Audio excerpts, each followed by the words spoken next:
Hello student, मैं shine Luthra. आज हम करेंगे क्लास 6 की मैथ्स का चैप्टर नंबर 1, उसकी एक्सरसाइज 1.2, जिसका हमारा फर्स्ट क्वेश्चन है। A book exhibition was held for 4 days in a school. एक बुक एग्जीबिशन स्कूल में हुई है 4 दिन के लिए। The number of ticket sold at first count. देखो अब इसमें क्या है, जो बुक एग्जीबिशन है उसके लिए कुछ टिकट बिकी हैं, कुछ टिकट जो है वो बेची गई हैं। अब कितनी हुई हैं? At the counter on first day, second day, third day और फाइनल डे, यानी कि 4 दिन जो है टिकट सेल हुई है। अब हमें ये फर्स्ट डे की टिकट है कि फर्स्ट डे इतनी टिकट सेल हुई, सेकेंड डे इतनी, थर्ड डे इतनी और फाइनल डे पे इतनी। तो टोटल नंबर ऑफ बताना है कि टोटल 4 days में कितनी टिकट जो है वो सोल्व हुई। तो ये बहुत ईजी है, टोटल है तो इट मीन्स हम इसको प्लस करेंगे। तो हम लिखेंगे number of ticket sold on first day, number of ticket sold on second, number of ticket sold on third day and final day. तीनों चारों को हम प्लस कर देंगे तो total number of tickets 4 days का हमारा आ जाएगा। ठीक है, बहुत ही सिंपल है ये। सेकेंड क्वेश्चन है, Shekhar is a famous cricketer player. अब शेखर एक फेमस क्रिकेटर प्लेयर है। He has so far scored 6,980 runs in the test match. अब उसने ही हैज सो फार, तो ही विशेज टू कम। अब उसकी जो विश है वो क्या चाहता है, इतना जो उसके रन हैं अभी, लेकिन वो कितने रन बनाना चाहता है। He wishes to complete 10,000 run. How many more run does he need. अभी उसके इतने रन हैं लेकिन वो 10,000 रन बनाना चाहता है, तो उसको और कितने रन की जो है वो ज़रूरत है। तो number of run Shekhar wish to score 10,000 वो बनाना चाहता है। नंबर ऑफ रन स्कोर, अभी जो उसने कितने कंप्लीट कर लिए हैं 6,980। Number of more run he needs, कितने और उसको चाहिए, दोनों को माइनस कर देंगे जिससे हमें पता चलेगा कि 3,020 रन उसको जो है उसको और चाहिए। ठीक है, तो number of more runs 3,020। Question number third है, in a election the successful candidate registered this 500 votes and his nearest rival scored 3,48,700 votes. By what margin did the successful candidate win the election? देखो जो एक इसमें successful जो vote है, number of vote जो successful candidate हैं उसके जो यहाँ पे बता रखे हैं 5,77,500 वोट्स हैं जो एक सक्सेसफुल कैंडिडेट है। लेकिन जो दूसरा कैंडिडेट है उसके जो हमें यहाँ पर बता रखे हैं 3,48,070 जो है उसके वोट्स हैं। तो कितना मार्जिन है, margin of votes by which successful candidate with the election. तो दोनों के बीच में कितना मार्जिन है, तो इसमें यही लिखेंगे नंबर ऑफ वोट जो सक्सेसफुल कैंडिडेट के हैं वो लिख देंगे, और जो उसके ऑपोजिट पे खड़ा हुआ दूसरा कैंडिडेट उसके भी हम यहाँ पे लिख देंगे। दोनों को हमने यहाँ पे वोट लिख दिए। तो जो मार्जिन है, margin of votes by which successful candidate win the election, तो दोनों को हम क्या करेंगे, माइनस करेंगे। माइनस करने पे हमारा क्या आएगा 2,28,800, यानी कि उसके कितने वोट्स ज़्यादा हैं, जो उसका दूसरा कैंडिडेट है और जो सक्सेसफुल कैंडिडेट है। सक्सेसफुल कैंडिडेट के 2,28,800 वोट्स जो हैं वो ज़्यादा हैं। ठीक है, तभी तो वो क्या है, successful candidate win the election. तो ये हमारा question number third. Question number fourth है, Kirti book store sold books worth rupees this in the first week of June and the books worth rupees this in the second week of the month. How much was the sale for 2 weeks together? In which week was the sale greater and by how much? तो यहाँ पे जो कीर्ति है, जो उसकी book store है, उसने जो बुक्स बेची है फर्स्ट वीक ऑफ जून में 2,85,891 बेची हैं, और books worth rupees this second week of the month, यानी कि दूसरे हफ्ते जो बेचे, फर्स्ट वीक उसने इतनी सेल करी है, सेकेंड वीक उसने इतनी सेल करी है। तो how much was the sale for 2 weeks, दोनों वीक्स को मिला के कितनी सेल करी है। और उसके बाद देखो पहला क्वेश्चन ये बन रहा है, how much was the sale for the 2 weeks together. उसके बाद in which week has sale greater, कौन से वीक में ज़्यादा सेल हुई है, एंड बाय हाउ मच, और कितनी ज़्यादा सेल हुई है। 3 क्वेश्चन हो गए ना इसमें।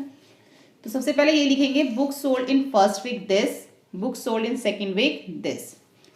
टोटल सेल जो ये पहला क्वेश्चन था, दोनों को प्लस कर देंगे। टोटल सेल हुई है 6,86,659। अब बताना है कि देखो हमें ये भी देख के पता चल रहा है कि जो फर्स्ट वीक में सेल हुई थी और ये जो सेकेंड वीक में सेल हुई है, तो फर्स्ट वीक वाली सेल ज़्यादा है क्योंकि वो 4,77,000 68 है, यहाँ पे 2,85,891 है, तो ये हमारी ज़्यादा है। तो इट मीन्स क्या है कि जो हमारी फर्स्ट वीक वाली सेल है वो, सॉरी ये सेकंड वीक का है, ये सेकंड वीक का है, ये फर्स्ट वीक का है, तो जो सेकंड वीक पे सेल हुई है वो ज़्यादा हुई है। तो sale of book in second week is greater, और कितनी ज़्यादा हुई है अब माइनस करके बताएंगे। तो sale in second week is greater by 4 lakh में से जो है 768 में से इसको माइनस कर देंगे, तो 1,14,877 जो है वो सेल ज़्यादा हुई है। ठीक है, कब ज़्यादा हुई है? सेकंड वीक में इतनी सेल ज़्यादा हुई है। तो ये हो गया हमारा question number 4। Find the difference between the greater and the least 5 digit number that can be written using the digit 6, 2, 7, 4, 3 each by only once. अब इसी से हमने क्या बनाना है, इसी से हमने ग्रेटेस्ट नंबर बनाना है और इसी से हमें स्मॉलेस्ट नंबर बनाना है, और एक नंबर दोबारा रिपीट नहीं होना चाहिए। ग्रेटेस्ट नंबर बनाने के लिए आप इस तरीके से लिखोगे, सबसे पहले 7, 6, 4, 3, 2, 1, और स्मॉलेस्ट बनाने के लिए 2, 3, 4, 6, 7। अब दोनों के बीच का डिफरेंस भी बताना है, तो फिर हम इन दोनों को माइनस कर देंगे और दोनों के बीच का डिफरेंस आ जाएगा यहाँ पे। क्वेश्चन नंबर 6 है, a machine on an average manufactures 2,825 screws a day. How many screws did the produce in the month of January 2006? यहाँ पे बताया है कि जो एक मशीन जो है वो एवरेज जो है कितने स्क्रू एक दिन में बना लेती है, एक दिन के अंदर इतने बना लेती है। तो how many screw did he produce in the month of जनवरी। अब जनवरी के महीने में यानी कि 31 डेज होते हैं, तो कितने बनाएगी? तो बहुत सिंपल है, अगर 1 डे में इतना बनाती है तो जनवरी 2006 मतलब 31 डेज। तो number of screws manufactured by the machine in a day and number of day in January 2006 equal 31 days होते हैं। तो number of screw manufactured by the machine in the month of January 2006, दोनों को हम यहाँ पे क्या करेंगे, मल्टीप्लाई कर देंगे। तो मल्टीप्लाई करके आएगा 87,575 स्क्रूज जो है वो बनाएगी कब? जनवरी के महीने में। A merchant had rupees this with her. She placed on order for purchasing 40 radio set at rupees 1,200 each. How much money will remain with her after the purchase? अब यहाँ पर देखो क्या बोला गया कि एक मर्चेंट है, उसके पास इतने पैसे हैं। अब इतने पैसों में से वो क्या करता है, शी प्लेस्ड एन ऑर्डर, वो ऑर्डर करता है 40 रेडियोज का। एक रेडियो जो है वो 1,200 रुपीज़ का है, तो वो कितने रेडियो जो है वो खरीद सकता है। How much money will remain, खरीदने के बाद जो है उसके पास कितने पैसे बचेंगे। How much money will remain with her after the purchase, जो वो 40 रेडियो परचेज कर लेगा तो उसके बाद उसके पास कितने पैसे बचेंगे। तो टोटल अमाउंट है मर्चेंट के पास वो हम लिखेंगे यहाँ पे। नंबर ऑफ रेडियो जो सेट टू बी परचेज है 40, उसको परचेज करने हैं। कॉस्ट ऑफ 1 रेडियो है 1,200 और कॉस्ट ऑफ 40 रेडियो कितना होगा, 1,200 को 40 से मल्टीप्लाई कर देंगे। इट मीन्स 48,000 जो है वो 40 रेडियो का यहाँ पे प्राइस आ गया। यानी कि अगर वो 40 रेडियो खरीदता है तो उसको 48,000 रुपीज़ उसके लगेंगे। लेकिन उसके पास हैं कितने, मनी विल रिमेन, उसके पास बचेंगे जितने पैसे उसके पास थे उसमें से 48,000 माइनस कर देंगे, तो उसके पास जो बचेंगे 30,592 रुपीज़ जो है वो उसके पास बचेंगे। ठीक है, क्वेश्चन नंबर 8 देखो, a student multiplied this by this instead of multiplying this. अब एक स्टूडेंट ने क्या करा, इस नंबर को इससे मल्टीप्लाई कर दिया, जबकि उसको किससे करना था, इससे, यानी कि उसने 65 से मल्टीप्लाई कर दिया, उसको करना था 56 से multiply. By how much was his answer greater than the correct answer. तो कितना आंसर ज्यादा आएगा करेक्ट आंसर से। देखो उसने क्या करा, जो रॉन्ग आंसर आया ना ये आया, क्योंकि उसने इससे मल्टीप्लाई कर दिया, ये रॉन्ग है, इससे मल्टीप्लाई नहीं करना था, तो आंसर ये आया। करेक्ट आंसर क्या है, उसको 56 से मल्टीप्लाई करना था, तो ये आंसर आता। अब दोनों के बीच में डिफरेंस देख लो, जो रॉन्ग आंसर आया और जो करेक्ट आंसर आया, तो दोनों के बीच में जो डिफरेंस आएगा वो 65,124 आएगा। उन्होंने क्या पूछा था, by how much was his answer greater than the correct answer.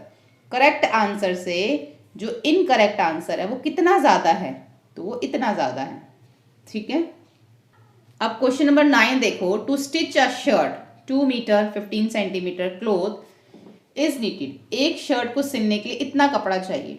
Out of 40 metre cloth how many shirts can be stitches can and how much cloth will remain. अब देखो एक शर्ट को बनाने के लिए तो इतना कपड़ा चाहिए, और कितना कपड़ा है अभी 40 मीटर कपड़ा है टोटल। अब 40 मीटर में से कितनी शर्ट्स बन सकती हैं?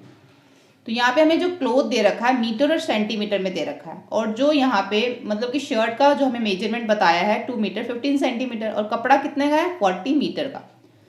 तो टोटल लेंथ ऑफ क्लोथ जो है, देखो ये मीटर में है ना, पहले हम इसको सेंटीमीटर में चेंज कर लेंगे। तो 1 metre is equal to 100 centimetre, 40 को भी 100 से मल्टीप्लाई करेंगे तो 4000 सेंटीमीटर, यानी कि जो कपड़ा है जो क्लोथ है वो है 4000 सेंटीमीटर। ठीक है, और जो क्लोथ रिक्वायर्ड है वन शर्ट के लिए वो 2 मीटर 15 सेंटीमीटर है। 2 मीटर 15 सेंटीमीटर का मतलब हुआ 200 मीटर को अगर हम सेंटीमीटर में चेंज करेंगे तो 200 सेंटीमीटर बन जाएगा ये, क्योंकि 1 मीटर इक्वल 100 सेंटीमीटर और 2 metre equal 100 into 2 equal 200 centimetre. तो ये जो मीटर है इसको हमने सेंटीमीटर में चेंज कर लिया, ये पहले से ही सेंटीमीटर में था, दोनों को प्लस कर दिया तो 215 सेंटीमीटर। अब जो क्लोथ है वो 4000 सेंटीमीटर है और एक शर्ट के लिए चाहिए 215 सेंटीमीटर। अब हम दोनों को डिवाइड कर लेंगे जिससे कि हमें पता चल जाएगा। तो number of shirt that can be stitches 215, हम इसको डिवाइड करेंगे तो इसका मतलब है कि 18 शर्ट्स जो है वो उसमें से बन जाएंगी और उसके बाद भी 130 सेंटीमीटर जो कपड़ा है वो बच जाएगा। तो number of shirt that can be stitches are 18, cloth remaining 130 centimetre. अब 130 सेंटीमीटर का मतलब होता है 1 मीटर 30 सेंटीमीटर। आप इसको सिर्फ 130 सेंटीमीटर भी लिख सकते हो या फिर 1 मीटर 30 सेंटीमीटर लिख सकते हो, क्योंकि देखो अगर 130 का मतलब होता है 100 प्लस 30 होता है ना, ये 130 हो गया 100 प्लस 30, तो यानी कि ये 100 सेंटीमीटर है और ये 30 सेंटीमीटर है। तो 100 प्लस 30 कितना होता है 130 सेंटीमीटर, और 100 सेंटीमीटर का क्या मतलब है 1 मीटर, और ये हमारा साथ में आ जाएगा 30 सेंटीमीटर। तो आप इसको ऐसे भी लिख सकते हो और ऐसे भी लिख सकते हो। ठीक है, ये हो गया क्वेश्चन नंबर 9। क्वेश्चन नंबर 10 देखो, medicine is packed in box, each weight is 4 kg 500 gram, how many such boxes can be loaded in a van which cannot carry beyond 800 kg। अब यहाँ पे हमें बताना है कि जो एक मेडिसिन का पैक है उसका वेट हमें यहाँ दे रखा है 4 kg 500 ग्राम। ठीक है, तो एक जो वैन है वो उसके ऊपर सिर्फ उसमें बताया हुआ कि 800 kg तक का ही जो है सिर्फ वो लोड ले सकती है, कैरी कर सकती है वो वैन, और एक पैकेट का यहाँ पे वेट हमें बता रखा है। तो बताना है कि कितने उसके अंदर मेडिसिन के पैकेट जो है लोड कर सकते हैं वैन में। तो load that the van can carry 800 kg वो कर सकती है। तो ये अभी हमें किलोग्राम में दे रखा है, तो उसको हम ग्राम में चेंज करेंगे क्योंकि देखो 4 kg 500 ग्राम है, इस kg को भी हम ग्राम में चेंज करेंगे, इसको भी। तो 1 kg इक्वल 1000 ग्राम, तो 800 इंटू 1000 यहाँ पे आ जाएगा ये 8 लाख ग्राम। ठीक है, राइट ऑन 1 पैकेट, अब सॉरी वेट ऑन 1 पैकेट है 4 kg 500 ग्राम। अब 4 kg को भी चेंज करोगे ग्राम में तो 4000 ग्राम हो जाएगा, प्लस 500 इक्वल 4500 ग्राम हो जाएगा। अब ये इतना वेट वो कैरी कर सकती है वैन, और एक पैकेट का इतना वेट है, तो दोनों को डिवाइड कर देंगे। Number of packet that can be loaded in a van, दोनों को जब डिवाइड करेंगे तो हमें ये पता चलेगा कि 177 बॉक्सेस जो है या पैकेट्स जो हैं वो उसमें लोड हो सकते हैं। ठीक है, 177, तो हमें डिवाइड करके पता चला एक वैन के अंदर 177 जो बॉक्स हैं वो लोड हो जाएंगे। ठीक है, तो ये है क्वेश्चन नंबर 10। क्वेश्चन नंबर 11 है, the distance between the school and a student house is 1 kilometre 875 metre every day, she walks both way, find the total distance covered by in the 6 days। अब यहाँ पे लिखा हुआ है कि जो distance दे रखा है स्कूल से लेके कहाँ तक का, घर का जो डिस्टेंस है वो 1 मीटर 875 मीटर दे रखा है, and every day she walks both way, और वो दोनों तरफ यानी कि आती भी है और जाती भी है, पहले घर से स्कूल जाती है फिर स्कूल से घर आती है। तो फाइंड द टोटल डिस्टेंस, तो कितना टोटल डिस्टेंस वो 6 days के अंदर कवर करेगी। तो यहाँ पे देखो किलोमीटर और मीटर में दे रखा है, तो हम इसको पहले मीटर में चेंज करेंगे। Distance of school from home house, school घर से जो स्कूल का डिस्टेंस है और जो स्कूल से घर का डिस्टेंस दोनों सेम ही होंगे, तो इसको हम 1 किलोमीटर 875 को चेंज कर लेंगे किलोमीटर को मीटर में, यानी कि 1 किलोमीटर में कितने मीटर होते हैं, 1000 होते हैं। तो 1000 इन दोनों को प्लस किया, 1875 मीटर आ गया। Distance covered by walking both way, अब दोनों साइड का बताना ना, यहाँ पे एक साइड का बता रखा है, ये हमारा एक साइड का है, दोनों साइड का बताना है, घर से स्कूल, स्कूल से घर।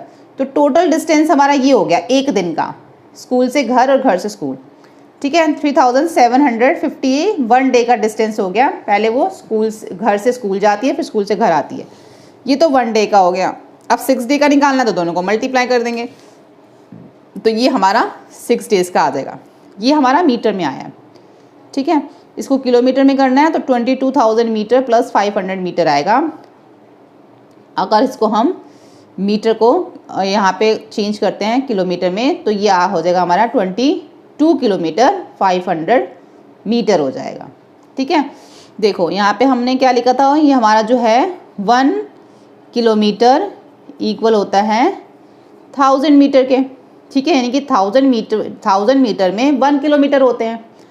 तो 22,000 मीटर में कितने किलोमीटर होंगे, इसको जो है हम देखो 22,000 ये मीटर है, तो इसमें कितने किलोमीटर होंगे, तो इसको हम क्या करेंगे, 22,000 को हम 1000 से डिवाइड कर देंगे, 3 0 से 3 0 कट जाएंगी, तो 22 किलोमीटर हो जाएगा ये, और 500 मीटर, ठीक है। तो ये हमारा इस तरीके से है। अगर इसको देखो, हम यहाँ पे क्या लिखा हुआ है, 22,500 मीटर लिखा है ना, अगर इसको हम लिखेंगे तो 22,000 मीटर प्लस 5 मीटर, तभी तो हमारा ये बनेगा।